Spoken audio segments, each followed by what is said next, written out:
dit, parce que d'ailleurs, c'est le pasteur Joël Kabasele qui l'a dit, en lisant même ces passages, non, honoreux de tous, c'est-à-dire d'abord le parent, après l'État, et ensuite Dieu. Elle a même posé la question, comment vous voulez, Dieu qui a institué les mariages, ne puisse pas être compté parmi les ceux-là qui doivent être honorés. Donc, c'est après la bénédiction nuptiale qu'on peut maintenant toucher sa femme. Qu'est-ce que vous en dites? Alors, lorsque la Bible dit que le mariage soit honoré de tous, le mot honoré dans ce contexte signifie respecter. Ok. Alors, le mariage doit être respecté de tous. Et le mariage dont on parle dans ce passage, c'est le mariage coutumier. Pourquoi? Parce qu'à l'époque, il n'existait pas encore de mariage religieux, ni de mariage civil. Alors, parce que l'église protestante et par la suite l'église pentecôtiste vient de l'église catholique. Donc, il y a certaines manières de faire de l'église catholique que nous avons héritées. Alors, l'église catholique à l'époque était l'église d'État. Donc, il n'y avait pas de séparation de pouvoir et c'était une église qui dominait. Et aujourd'hui, quand les pasteurs disent que vous pouvez donner la dot, maintenant qu'on n'a pas béni, vous n'êtes pas marié, c'est ce même abus de pouvoir qu'on a dénoncé à l'époque au sein de l'église catholique. Alors, et le lit conjugal exempt de toute souillure. Alors, comment on honore le mariage? Selon ce texte-là, c'est en gardant le lit conjugal exempt de toute souillure. Parce que la Bible s'explique par elle-même. Donc, lorsqu'on dit le mariage doit être honoré, il s'agit là du mariage coutumier parce qu'à l'époque, il n'existait pas de mariage civil ni de mariage religieux. Et c'est seulement au XIIe siècle, c'est-à-dire vers 1184, que le mariage religieux va commencer à exister. C'est-à-dire, le mariage va devenir un sacrement au sein de l'église catholique. C'est au XIIe siècle. C'est-à-dire, on pouvait maintenant commencer à célébrer le mariage dans l'église. Maintenant, la question que je me pose, tous les chrétiens qui existaient avant 1184 n'étaient pas mariés? Iront-ils tous en enfer parce qu'ils ont péché? La réponse est non. N'est pas un péché. Mais pourquoi certaines églises interdisent catégoriquement aux couples des relations après la dot? Alors, parce que l'église protestante et par la suite l'église pentecôtiste vient de l'église catholique.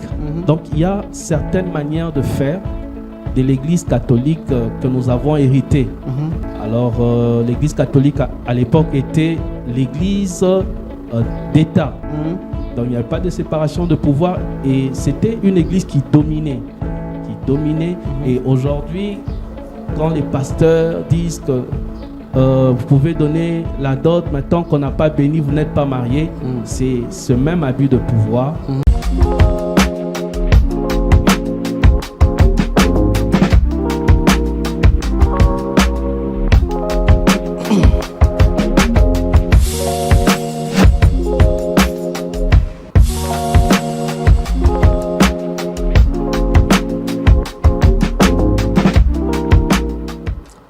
On ne couche pas après la dot. Voilà un sujet qui suscite débat, une déclaration qui suscite débat, non seulement dans les milliers de chrétiens, mais aussi dans la société congolaise. Cette émission Religion et Société qui se veut, bien évidemment, c'est devoir de prendre tout ce qui est de la société, tous ces échanges, tous ces sujets qui rongent la société, et nous en parlons par rapport à la Bible. Est-ce c'est vrai ou c'est faux? On ne peut pas toucher sa femme après l'avoir dotée. Mais que dit la Bible à ces sujets? Sur ce plateau, avec le pasteur Landry Djibikilai, avec qui nous allons en développer sur ce sujet juste après ceci.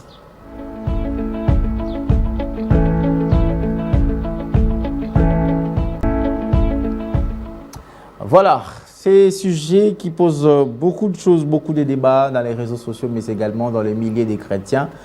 Révérend Landry, bonjour. Bonjour Papa Hervé, merci pour l'invitation et je salue tous nos téléspectateurs. Voilà, et moi je salue spécialement les fidèles et l'église EGJC depuis des bonhommes. Je les salue aussi. Merci beaucoup. Voilà, cette grande question. D'abord, parlons d'abord de la dot. Que représente réellement la dot dans la culture africaine et particulièrement congolaise? Alors, dans la culture africaine et particulièrement congolaise, la dot, c'est le mariage proprement dit. Donc, lorsqu'on parle de mariage, il y a la dot. Donc, c'est la dot qui va établir l'alliance entre les deux familles. Donc, il n'existe pas de mariage dans la culture congolaise et dans la culture africaine, de manière générale, sans l'existence de la dot. Alors, selon la Bible, le fait qu'une personne a donné la dot pour une femme, est-ce que cela veut dire que le couple est déjà marié ou pas? Alors, pour répondre à cette question, j'aimerais que nous puissions lire la parole de Dieu, Voilà. afin que nous ne puissions pas donner nos propres opinions, mais que nous puissions communiquer la pensée de Dieu. Alors, nous sommes dans 1 Corinthiens chapitre 7. Nous allons lire le verset 36 au verset 38. 1 Corinthiens 7, verset 36 à 38. À 38. Si vous l'avez, vous pouvez lire. Je m'en vais directement. 36 à 38. Si quelqu'un regarde comme déshonorant pour sa fille dépasser l'âge nubile et comme nécessaire de la marier, qu'il fasse ce qu'il veut. Il ne pêche point qu'on se marie.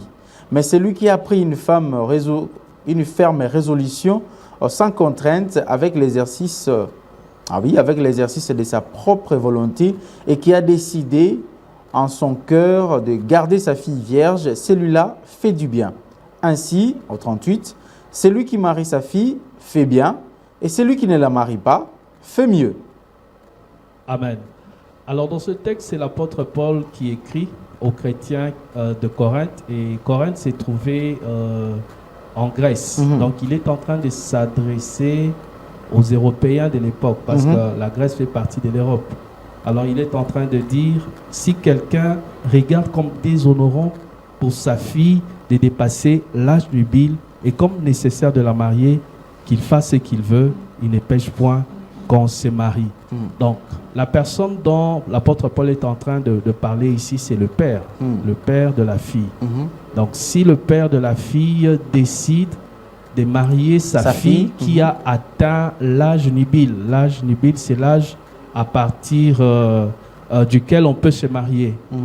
Donc à l'époque, c'était déjà entre 12 et 14 ans pour la fille. Donc une fille qui atteignait l'âge de la puberté, elle pouvait se marier.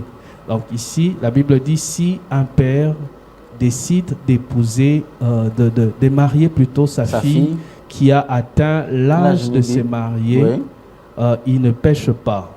Donc le père a cette possibilité-là de faire marier sa fille.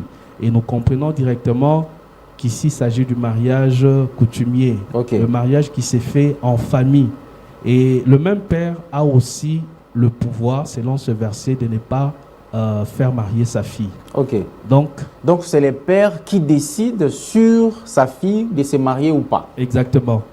Et c'est l'apôtre Paul qui écrit cela. Or, nous savons que Paul, c'est l'apôtre de gentils ou de païens. Donc c'est ça la pensée de Dieu au sujet du mariage. Et donc Dieu n'intervient pas. C'est le père. Il n'y a pas question de demander au pasteur. Il n'y a pas question d'attendre que le pasteur décide quoi que ce soit. Le pasteur donne par exemple, non, pas celui-là, c'est celui-ci. Là, c'est le père qui décide et lui seul qui a le pouvoir. Dieu intervient. Pourquoi? Parce que c'est Dieu qui a institué le mariage. Mais Dieu intervient à travers le père de la fille. Parce que souvent, les gens pensent que pour parler de Dieu, il faut simplement voir les hommes de Dieu. Mais Dieu peut aussi agir à travers les parents. Vous voyez? Pourquoi? Parce que les parents, ce sont les personnes à qui Dieu a donné l'autorité sur les enfants. Donc, la première personne qui a l'autorité sur la fille, ce n'est pas le pasteur, c'est le père. Et c'est au père que revient le droit de marier ou non sa fille. Alors, à travers ce texte, nous comprenons que le mariage, je dirais même le seul mariage reconnu dans la Bible, c'est le mariage coutumier, c'est-à-dire le mariage qui s'est fait selon les cultures locales d'un peuple. C'est ça le mariage coutumier. Parce qu'on est en train de poser les bases, peut-on considérer la dot comme un mariage spirituel? coutumier ou simplement un engagement familial? Bon, la dot, c'est un mariage spirituel dans le sens où Dieu reconnaît cela. Donc, lorsque Dieu reconnaît quelque chose, cette chose a maintenant une connotation spirituelle. Et je dirais que ce n'est pas seulement Dieu qui reconnaît le mariage coutumier, même le diable. Ok. Et nous sommes dans le ministère de délivrance. Des fois, lorsque nous prions pour les gens, il y a des révélations qui sortent que le problème que la personne vit, c'est parce que la personne n'a jamais donné la dot. Ça, c'est ce que Dieu nous le révèle. Okay. C'est ce que Dieu nous révèle à travers la prière. Donc, ça signifie que lorsque tu ne donnes pas la dot, spirituellement, même dans le royaume du diable, tu as une dette. Et à cause de cette dette, ils peuvent avoir le droit de poursuivre tes enfants, de faire du mal à tes enfants. Okay. Donc, la dot, ce n'est pas simplement un arrangement familial, c'est un geste qui a une connotation spirituelle dans le royaume de Dieu, mais aussi dans le royaume du diable, parce que ce sont des principes spirituels qui régissent les deux royaumes. Donc quand tu violes cela, le Seigneur est contre toi, mais aussi ça peut ouvrir les portes au diable pour agir dans ton foyer quand tu n'as pas donné la dot. Alors, maintenant, parce que c'est un fait, comme vous avez expliqué, selon maintenant la Bible, à quel moment un homme et une femme sont-ils considérés comme mari et femme? Alors, la parole de Dieu dit, c'est pourquoi l'homme quittera son père et sa mère. Et s'attachera à sa femme. Oui, s'attachera à sa femme et les deux deviendront une seule chair. Donc, quand on dit l'homme quittera son père et sa mère, il y a déjà la notion de père et de mère. Oui. Ça nous renvoie au cercle familial. Ok. Donc, on ne peut pas parler de mariage dans la Bible sans évoquer le père et la mère du mari. Mais de l'autre côté, il y a aussi le père et la mère de la femme. Donc l'homme quitte son père et sa mère pour s'attacher à sa femme. Lorsqu'on dit s'attacher à sa femme, c'est en ce moment-là qu'il y a le mariage. L'alliance est faite. Et ensuite, on dit le deux deviendront une seule chair. Quand on dit le deux deviendront une seule chair, ça veut dire qu'il y a consommation du mariage par des relations sexuelles. À ce niveau-là déjà. Voilà. Donc ils n'ont pas entendu la bénédiction nuptiale. Le fait déjà de verser la dot, de quitter ses parents, de quitter son père et sa mère, on est marié. Exactement. Lorsque les deux familles se mettent d'accord, et puis les deux conjoints se mettent d'accord, il y a alliance, ils s'attachent, l'homme s'attache à sa femme, et ensuite les deux deviennent une seule chair. Donc après l'attachement, après le mariage coutumier, les deux deviennent une seule chair. Donc, on n'a pas forcément besoin d'attendre une bénédiction nuptiale ou bien mariage religieux, même si faire le mariage religieux n'est pas un péché. Mais le mal, c'est lorsqu'on commence à l'obliger, en disant que celui qui ne fait pas le mariage religieux pêche. Ce n'est pas la parole de Dieu. Et c'est agir comme les pharisiens, c'est-à-dire ils utilisaient leur tradition, ils faisaient passer pour la parole de Dieu. Voilà pourquoi Jésus leur disait, vous annulez la parole de Dieu au profit de vos traditions. Il y a des choses qui sont entrées dans l'Église, ce sont des traditions des hommes. Et avec le temps, on a érigé cela en parole de Dieu, alors que ce n'est pas la parole de Dieu. Donc le mariage religieux n'est pas biblique. Le mariage religieux n'est pas biblique, mais faire le mariage religieux n'est pas un péché. Voilà. Alors, que peut-on comprendre alors de ces passages bibliques de Hébreux chapitre 13 au verset 4, la Bible qui dit que les mariages soient honorés de tous et les lits conjugales exemptes de souillure, car Dieu jugera les impudiques et les adultères. Apparemment ici, plusieurs pasteurs, lorsqu'ils nous expliquent, le fait d'honorer soit honoré de tous, et là on nous dit, parce que d'ailleurs c'est le pasteur Joël Kabasele qui l'a dit en lisant même ces passages, non, honoré de tous, c'est-à-dire d'abord le parent, après l'État, et ensuite Dieu. Elle a même posé la question, comment vous voulez, Dieu qui a institué les mariages, ne puisse pas être compté parmi ceux-là qui doivent être honorés. Donc, c'est après la bénédiction nuptiale qu'on peut maintenant toucher sa femme. Qu'est-ce que vous en dites? Alors, lorsque la Bible dit que le mariage soit honoré de tous, le mot honoré dans ce contexte signifie respecter. Donc, le mariage doit être respecté de tous. Et le mariage dont on parle dans ce passage, c'est le mariage coutumier. Pourquoi? Parce qu'à l'époque, il n'existait pas encore de mariage religieux, ni de mariage civil. Alors, si on doit remonter à l'histoire, nous voyons que le mariage religieux va commencer avec l'Église catholique. Et même pas au début de l'Église catholique, parce que l'Église catholique va commencer à exister et surtout va devenir la religion État de l'Empire romain au IVe siècle. Ok. Et c'est seulement au XIIe siècle, c'est-à-dire vers 1184, que le mariage religieux va commencer à exister. C'est-à-dire, le mariage va devenir un sacrement au sein de l'Église catholique. Ok. C'est au XIIe siècle. C'est-à-dire, on pouvait maintenant commencer à célébrer le mariage dans l'Église. Ok. Maintenant, la question que je me pose, tous les chrétiens qui existaient avant 1184 n'étaient pas mariés? Iront-ils tous en enfer parce qu'ils ont péché? La réponse est non. Okay. Donc, la réponse est non. Et d'ailleurs, dans la Bible, on parle de la belle-mère de Pierre. Alors, ça veut dire que Pierre avait une femme et Pierre avait une belle-mère. Mais Pierre n'avait jamais fait de mariage religieux ou civil. Mais devant Dieu, il était marié. Pourquoi? À cause du mariage coutumier entre les deux familles. Et c'est ce mariage-là que Dieu reconnaît. Et en parlant toujours de l'histoire, c'est en 1563 que le mariage religieux va maintenant devenir obligatoire dans l'Église catholique. Ok. Donc avant, ça existait au XIIe siècle, mais ce n'était pas obligatoire. Maintenant, à partir de 1563, ça devient la loi, une obligation. Pourquoi? Parce qu'il ne faut pas oublier que l'Église catholique était aussi l'Église d'État. L'Église d'État, c'est-à-dire il n'y avait pas de séparation entre l'Église et l'État. Donc, le mariage qui s'est célébré à l'Église, c'était le mariage qui était reconnu. Donc, à partir de 1563, tout mariage qui se faisait en dehors de l'Église catholique, ou en dehors de l'Église catholique, c'est-à-dire sans la présence du prêtre et des témoins, n'était pas considéré comme mariage. Donc, l'Église catholique avait le pouvoir d'annuler certains mariages qu'ils appelaient mariages clandestins. C'est-à-dire les mariages qui se faisaient juste en famille et vous ne venez pas à l'église.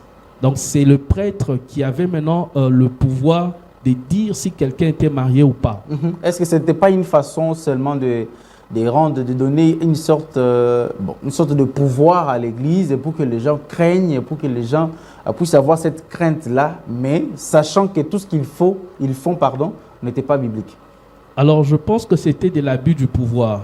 C'était de l'abus du pouvoir, raison pour laquelle, en 1789, il va y avoir ce qu'on a appelé la Révolution française. Et lorsqu'il y a eu Révolution française, parmi les acquis de cette révolution, on va faire la séparation entre l'Église et l'État. C'est alors que, en 1792, va commencer à exister ce qu'on appelle le mariage civil. Dans le mariage civil, maintenant, ça va se faire devant l'officier de l'État, plus devant l'Église. Vous voyez? Donc, c'est arrivé en 1792. Alors, tous ceux qui se sont mariés avant 1792, est-ce que devant Dieu, n'étaient-ils pas mariés? Donc, c'est pour vous dire que le mariage que Dieu reconnaît, c'est le mariage entre les deux familles, entre l'homme et la femme, ce mariage qui unit les deux familles. Le mariage religieux est arrivé après, le mariage civil est arrivé après. Donc le faire, ce n'est pas un péché, mais ce n'est pas ça d'abord le mariage. Le mariage, c'est d'abord lorsque l'homme quitte son père et sa mère pour s'attacher à sa femme. Alors, dans le contexte actuel, que dit la Bible sur les relations sexuelles avant la bénédiction nuptiale? Condamnable? Bon, la Bible est claire. Donc, lorsque il y a relation sexuelle avant la bénédiction nuptiale et que la dot avait déjà été versée, ce n'est pas condamnable. C'est condamnable si ça se fait sans que la dot n'ait été versée. Donc c'est ça le grand problème, c'est par rapport à la dot ou bien au mariage coutumier. Et j'aimerais aussi dire que le mariage, ça s'est fait selon les cultures. Ça s'est fait selon les cultures. Il y a des cultures où on ne donne pas la dot. Vous voyez, on ne donne pas la dot. Et il y a même certaines cultures où, à l'époque, la dot, ce n'est pas l'homme qui donnait, mais c'était la famille de la femme qui apportait la dot ou des biens pour permettre à leur fille de bien survivre dans le nouveau foyer dans lequel elle entrait. Donc vous voyez que le mariage, ça s'est fait selon une culture par rapport à l'autre. Vous voyez, si par exemple dans votre pays ou dans votre culture, on ne donne pas la dot, il suffit qu'il y ait consentement de deux familles. Sans qu'il y ait la dot, il y a mariage. Il y a mariage. Voilà. Maintenant, au Congo, la dot est reconnue par l'État. Donc c'est d'ailleurs la première étape avant le mariage civil. Donc il n'y a pas de mariage civil en RDC sans qu'il y ait eu d'abord la dot. Alors il faudrait respecter cela. Donc nous disons que lorsqu'il y a la dot, lorsqu'il y a mariage coutumier, il y a déjà mariage. Donc le conjoint peuvent vivre ensemble. Et maintenant, l'Église a hérité aussi d'une tradition qui vient du catholicisme, faire la cérémonie, le mariage religieux, et surtout nos sœurs, elles aiment ça. Le faire, ce n'est pas un péché. Ne dites pas aux gens, parce qu'ils n'ont pas été bénis à l'Église, ils vivent dans le péché, ce n'est pas biblique, et il n'y a pas de verset biblique pour appuyer cela. Alors, parce que ce que vous venez de dire, ça veut tout simplement dire que connaître sa femme, prendre sa femme après avoir payé la dot n'est pas un péché. Mais pourquoi certaines églises interdisent catégoriquement aux couples des relations après la dot? Alors, parce que l'église protestante et par la suite l'église pentecôtiste vient de l'église catholique. Donc, il y a certaines manières de faire de l'église catholique que nous avons hérité. Alors, l'église catholique à l'époque était l'église d'État. Donc, il n'y avait pas de séparation de pouvoir et c'était une église qui dominait. Et aujourd'hui, quand les pasteurs disent que vous pouvez donner la dot, mais tant qu'on n'a pas béni, vous n'êtes pas marié, c'est ce même abus de pouvoir qu'on a dénoncé à l'époque au sein de l'église catholique. Alors je veux aussi revenir encore sur les textes qu'on avait donnés, que vous avez cités dans Hébreux chapitre 13, verset 4, que le mariage soit honoré de tous et le lit conjugal exempt de toute souillure. Alors comment on honore le mariage selon ce texte-là? C'est en gardant le lit conjugal exempt de toute souillure. Parce que la Bible s'explique par elle-même. Donc lorsqu'on dit le mariage doit être honoré, il s'agit là du mariage coutumier parce qu'à l'époque, il n'existait pas de mariage civil ni de mariage religieux. Mais maintenant, qui honore le mariage? C'est d'abord ceux qui sont à l'intérieur du mariage. Voilà pourquoi la Bible dit Dieu jugera les adultères. Donc quand tu es dans le mariage, tu ne dois pas avoir des relations en dehors, de relations sexuelles en dehors du mariage. Et quand tu n'as pas de relations sexuelles en dehors du mariage, tu honores le mariage. Et il y a aussi ceux qui sont à l'extérieur. La Bible dit que Dieu jugera les impudiques, c'est-à-dire les personnes qui n'ont pas encore donné la dot, les personnes qui ne sont pas encore reconnues comme mari et femme dans la famille, mais qui ont des relations sexuelles. Ces personnes-là aussi déshonorent le mariage. Voilà pourquoi, dans le même verset, la Bible dit Dieu jugera les impudiques. Donc, honorer le mariage, c'est par rapport à la conduite des personnes qui sont mariées. Donc, ne pas tricher, ne pas aller en dehors pour avoir des relations sexuelles, mais aussi par rapport à ceux qui ne sont pas encore mariés, c'est-à-dire qui n'ont pas encore donné la dot, mais qui vivent comme des mariés. Ce sont ces gens-là qui déshonorent le mariage. Donc, mariage soit honoré de tous veut dire nous devons respecter l'institution du mariage que Dieu a établi en vivant dans la sainteté. Est-ce que, parce que j'aimerais peut-être poser cette question, vu que vous avez chuté avec Dieu a institué, Genèse 1:28. Qu'est-ce qu'on doit comprendre? C'est-à-dire que non, c'est Dieu qui a commencé à faire la bénédiction nuptiale? Et c'est aussi un verset qui est mal interprété. Donc, lorsque la Bible dit Dieu a béni Adam et Ève en disant soyez féconds, multipliez, remplissez la terre, assujettissez. Alors, Adam et Ève représentaient la race humaine. Donc, cette bénédiction a été faite une fois. Quand Dieu dit soyez féconds, c'est ce qui fait qu'aujourd'hui, la terre est remplie des hommes, des femmes, à cause de cette bénédiction qui avait été prononcée par Dieu. Donc, cette bénédiction agit déjà sans la bénédiction du pasteur. Voilà pourquoi, lorsqu'un enfant naît, une femme ou un garçon, à un certain âge, il a la capacité de procréer. Pourquoi? Parce que dans Genèse 1, 28, Dieu avait déclaré « Soyez féconds ». Donc la fécondité, c'est la bénédiction que Dieu a donnée à l'homme et à la femme. Alors, on n'a pas forcément besoin de prier pour ça. Pourquoi? Parce que Dieu l'avait déjà libéré. Et ensuite, il dit remplissez la terre, assujettissez. Aujourd'hui, nous voyons que l'homme domine sur la terre à travers les différentes inventions. Donc, Genèse chapitre 1, verset 28, s'accomplit déjà. Ça n'a rien à voir avec la bénédiction nuptiale qui se fait le jour du mariage religieux. Pourquoi? Parce que même les païens, même le païen bénéficie de cette bénédiction de Dieu. Donc, ils sont féconds. Il y a des païens qui inventent, qui assujettissent la terre.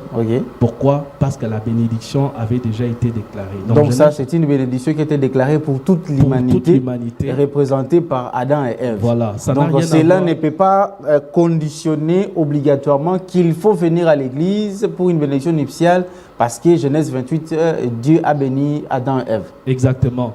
Et même les païens bénéficient de cette bénédiction. Donc c'est une bénédiction universelle. Ça ne concerne pas uniquement les chrétiens. Donc on ne peut pas prendre ce verset-là pour dire qu'il s'agit du mariage religieux. Et donc on peut toucher ou on peut coucher avec sa femme une fois versé la dot. Exactement. C'est ce qui est biblique. C'est ce que nous avons vu dans la vie de Jacob. La Bible dit qu'il va travailler pendant 7 ans pour avoir Rachel. Donc le fait de travailler pendant 7 ans, c'était une forme de dot. Parce que s'il avait de l'argent, il pouvait aussi donner l'argent pour ne pas travailler pendant 7 ans. Comme il n'avait pas d'argent, il a préféré travailler. Et après 7 ans, on va lui donner Léa. Parce que selon la culture de l'époque, c'est l'aîné qui devait se marier avant la cadette. Et il travaillera encore 7 ans pour avoir Rachel. Donc après avoir travaillé 7 ans, on lui donnera sa femme. Donc on ne va pas dire tu dois d'abord être béni par le pasteur ou bien allons à la mairie, parce que ça n'existait pas. Ok. Alors pasteur, parce que vous êtes aussi serviteur de Dieu, c'est bien d'éclaircir ces sujets. Bon, malheureusement, c'était notre serviteur de Dieu qui en a parlé. Il y a des gens qui ont réagi parce qu'on en avait parlé de ces sujets à la tranche matinale Namasté. On nous a posé cette question. Alors, devons-nous, pendant 7 ans, une fois qu'on est fiancé, parce qu'il y a aussi un passage biblique qui parle des fiancés, qu'on a qualifié Marie comme fiancée de Joseph, mais l'ange a dit, Marie est ta femme. Est-ce que quand on est fiancé, ça veut dire aussi on est déjà marié? Non, non, les fiançailles ne sont pas encore le mariage. Raison pour laquelle Joseph pouvait rompre avec Marie. C'est l'ange qui va lui dire l'enfant que Marie porte vient du Saint-Esprit. Alors ne rompt pas cette relation. Donc ça veut dire que malgré qu'ils étaient fiancés, ils n'étaient pas encore mariés. Et puis la Bible dit qu'ils n'avaient pas encore des relations sexuelles. Donc lorsque vous êtes fiancés, c'est un engagement que vous prenez de vous marier. Et c'est justement après la dot. C'est après la dot que le mariage sera consommé. Mais malheureusement, aujourd'hui, il y a beaucoup de chrétiens, des frères, des sœurs qui sont dans les fiançailles et qui vivent déjà comme les mariés. Et en faisant cela, ils n'honorent pas le mariage. Pourtant, la Bible dit que le mariage soit honoré de tous. Alors, et il y a aussi ce qu'on appelle prédot. La prédot, ce n'est pas la dot. Donc, la prédot, c'est la présentation. C'est la première étape avant d'arriver au mariage. Alors, ce n'est pas parce qu'on t'a prédoté que tu dois offrir ton corps, commencer à vivre comme si vous étiez marié. Et ce qui est dommage, il y a certaines personnes qui ont été prédotées, mais après on ne les marie pas. Pourquoi? Parce que elles sont allées vite. Elles ont été pressées au lieu d'attendre jusqu'à la cérémonie de la dot pour commencer à vivre avec l'homme qu'on a choisi. Alors, en 30 secondes, parce que c'est fini, malheureusement, le minute se dégraine quand ce sont des bons sujets. En 30 secondes, pasteur Landry, quel conseil donnerez-vous aux jeunes qui, de quelle manière doivent se comporter pour se préparer pour le mariage, en respectant la coutume, en respectant bien évidemment la dot, mais aussi en obéissant à la parole de Dieu? Alors, j'aimerais aussi dire que la bénédiction que le pasteur fait, ce n'est pas un péché. Alors, vous pouvez aussi, si vous n'avez pas assez de moyens, appeler le pasteur le jour de la dot. Il prie pour vous. Il prie pour vous et c'est pas mal. Le problème, c'est de vouloir faire trop de dépenses alors qu'on n'a pas assez de moyens. C'est ce qui fait que beaucoup de jeunes aussi ne se marient pas. Pourquoi? Parce que lorsqu'ils calculent le coût de la salle qu'ils doivent louer et de toutes les cérémonies, alors ils préfèrent ne pas se marier. Donc, en conclusion, j'aimerais dire, le mariage que Dieu reconnaît, c'est le mariage coutumier. Donc, avant qu'on ait donné la dot dans la famille de la femme, l'homme et la femme ne doivent pas avoir des relations sexuelles. Mais après avoir donné, ils peuvent consommer le mariage. Et la bénédiction nuptiale, ça peut se faire à l'église, mais ça peut aussi se faire le jour même de la dot. Le mariage civil aussi, c'est important pour sécuriser la femme, pour sécuriser les enfants après le décès du conjoint. Mais ce n'est pas une condition divine, voilà. Ce n'est pas ça d'abord. Le mariage selon Dieu, parce que c'est arrivé après. Donc le mariage civil, nous devons respecter cela, parce que nous vivons dans un pays, Dieu nous demande d'honorer les autorités. Mais le mariage que Dieu reconnaît d'abord, c'est le mariage coutumier. Et quand tu as fait le mariage coutumier, et tu peux maintenant jouir des avantages du mariage. Maintenant, si tu te dis, je vais aussi aller à la commune pour me faire enregistrer, ce n'est pas un péché. Voilà. On ne couche pas après la dot, vrai ou faux? C'est faux, selon ce qu'on vient de nous dire le pasteur Landry Djubikilai. Alors vous avez compris, il y a parfois les serviteurs de Dieu aussi qui s'emportent dans des mauvaises interprétations. Eh bien, nous n'avons pas de point de vue à émettre à ce sujet. Un serviteur de Dieu a parlé, un serviteur de Dieu vient d'expliquer, vous avez compris. À vous maintenant de regarder quelle position prendre par rapport à tout ce qu'on a développé sur cette thématique. Merci à toi Richard Woody, merci à toute l'équipe technique, merci pasteur. Merci Papa Hervé. Voilà, donc ces derniers temps même si on commence à toucher les questions d'actualité, les questions sur les réseaux, ça fait du bien. Merci à toute l'équipe technique, Richard Woody, Junior Bemba, Jonas Minga et Christian Bakabika, merci à la direction de production coordonnée par Tristan Hergilelo, direction de programme par Flavien Osaki. Direction des informations avec Charles Mouzadi. Merci au patron de la PES Télévision, mais c'est Patrick Engando Tuyo. Prochain numéro, dimanche prochain, avec une autre thématique, un autre invité. Au revoir.